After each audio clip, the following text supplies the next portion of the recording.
से हमारा भारत पहले था। पूरा विश्व से लोग यहाँ पढ़ने के लिए आते थे। नालंदा यूनिवर्सिटी जो बिहार का और पूरे भारत का गौरव हुआ करता था। हमें फिर से इस प्रकार का एजुकेशन सिस्टम डेवलप करना होगा जो पूरा विश्व और भारत के बच्चों के लिए प्रभावकारी हो और देश के लिए कल्याणकारी हो।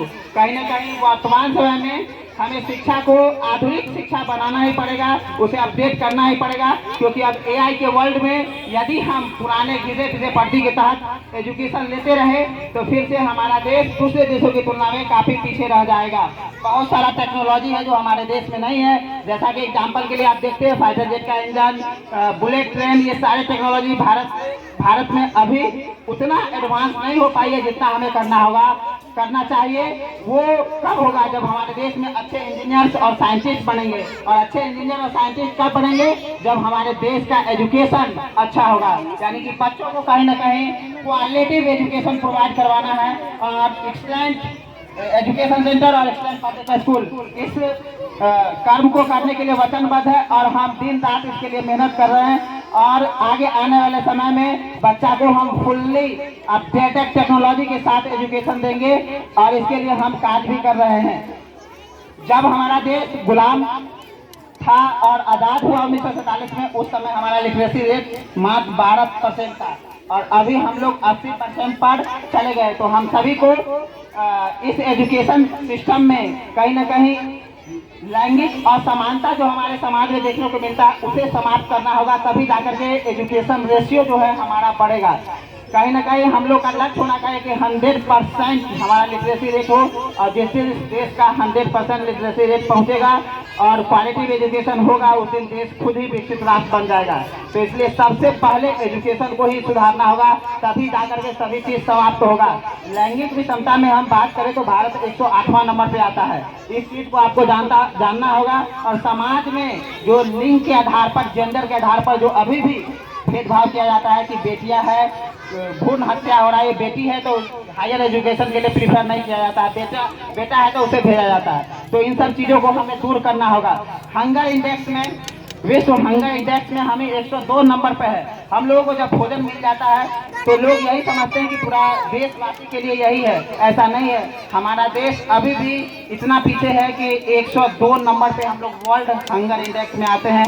ये कहीं ना कहीं हमारे देश के लिए शर्म की बात है। इसको लेकर के हम सभी भारतवासी को कहीं ना कहीं मेहनत करना होगा और एक प्रतिज्ञा करना होगा कि हम किस प्रकार से इन सब चीज़ों को दूर करें और देश को आगे बढ़ाने में योगदान दें। भारत में जितने भी लोग रहते हैं उनको चाहिए कि हमें सिर्फ और सिर्फ अपने देश को आगे बढ़ाने में हम पूरे जीवन में कितना योगदान दे सकते हैं, ऐसे विचारों को अपने अंदर रखना चाहिए और ऐसे कर्म करना चाहिए। तो हम सभी यहाँ पर सभी एक्सलेंट पब्लिक स्कूल के जितने भी स्टूडेंट्स हैं, एक्सलेंट एजुकेशन सेंटर के जितने भी स्टूडेंट हैं, उन सभी से रिक्वेस्ट करते हैं कि आप भी अपने व्यक्तित्व को इस प्रकार से निखारिए, इस प्रकार से आगे बढ़ाइए कि उसे आप देश के लिए कल्याणकारी कार्यों में लगा सके। आपके पास कितना भी दौलत आ जाए, कितना भी प्रसिद्धि मिल जाए, आप अहंकार को अपने अंदर नहीं आने दीजिए और हमेशा सोचिए कि इस समाज के लिए आप क्या कर सकते हैं, इस देश के लिए आप क्या कर सकते हैं। यही भावना के साथ जिए और दूसरों जन कल्याण का आदमी को, मानव को ये ध्यान रखना चाहिए कि हम कितना से कितना जीवन में जन कल्याण को कर सके। आज़ादी जब मिली तो हमारा लिटरेसी रेट, जैसा कि हम पहले भी बताए, 12% था। उस समय हमारा विकास दर, हमारा जो है जीडीपी काफ़ी कम था क्योंकि हम लोग गुलाम थे।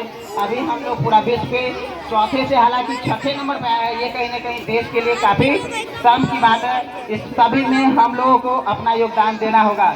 इसमें मीडिया का भी काम, जो फोर्थ पिलर है डेमोक्रेसी का, उसे भी निष्पक्षता के साथ देश के जरूरतमंद मुद्दे को उठाना होगा। जिस प्रकार से अभी नीट का मुद्दा उठा देश में, वो कहीं ना कहीं देश को पूरा दुनिया में बदनाम करने का काम किया है। तो इन सभी क्षेत्रों में जो भी शिक्षक है, टीचर्स है, इंजीनियर्स को ब्रिज ऐसे बनाना होगा, करप्शन फ्री करना होगा। पूरा करप्शन में इंडिया 180 देशों में 91 नंबर पे आता। बताइए इतना करप्शन रहेगा तो देश विकसित देश कैसे बनेगा। और जब तक विकसित देश भारत नहीं बनेगा तब तक देश लोगों का जो नागरिक का जो जीवन स्तर है ना वो अच्छा नहीं होगा। किसी को अच्छे कपड़े का लालच पड़े रहता है, किसी को अच्छे भोजन का, किसी को अच्छे घर में रहने का, यानी कि कहीं ना कहीं करप्शन जो है देश को अंदर से खोखला कर रहा है दीमक की तरह। तो इसलिए जितने भी स्टूडेंट वो पढ़ाई लिखाई करे तो कम से कम इस करप्शन के खिलाफ लड़े और ऑनेस्टी अपने अंदर लाए, ताकि वो कोई डीएम बनता है, कोई एसडीएम बनता है तो करप्शन जो हो रहा है उसको समाप्त नहीं करेगा तो देश ऐसे ही संघर्ष करता रह जाएगा। दूसरा देश से बहुत सारे चीज़ों पर निर्भर रहेगा और लोगों का जीवन स्तर जो है वो आगे नहीं बढ़ पाएगा। हालांकि 1947 के बाद हम लोग बहुत सारे सेक्टर में आगे बढ़े। जगह जगह भारत के शहरों में एयरपोर्ट बन रहे हैं, एम्स बन रहा है, एक्सप्रेसवे बन रहा है, एनएच बन रहा है।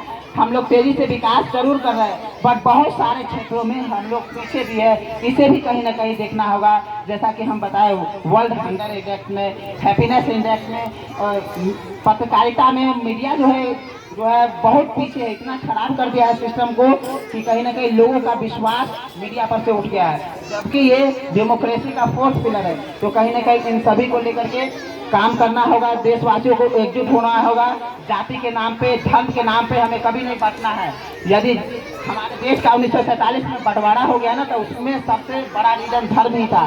धर्म के आधार पर भारत का बंटवारा हुआ और पाकिस्तान और वर्तमान का जो अभी बांग्लादेश है, पश्चिमी पाकिस्तान और पूर्वी पाकिस्तान बना, जो कि देश के लिए कहीं ना कहीं घातक हुआ उस समय भी और अभी भी देखते हैं। बार बार युद्ध हो रहा है, आतंकवादी घटनाएं घटित हो रही है। तो ये सभी जो है वो सिर्फ और सिर्फ देखिएगा मूल बिंदु इसका धर्म ही है। धर्म के सभी एक है, सभी धर्म में इंसानियत है, सिखाया जाता है। बस उसके अंदर कट्टरता नहीं आना चाहिए।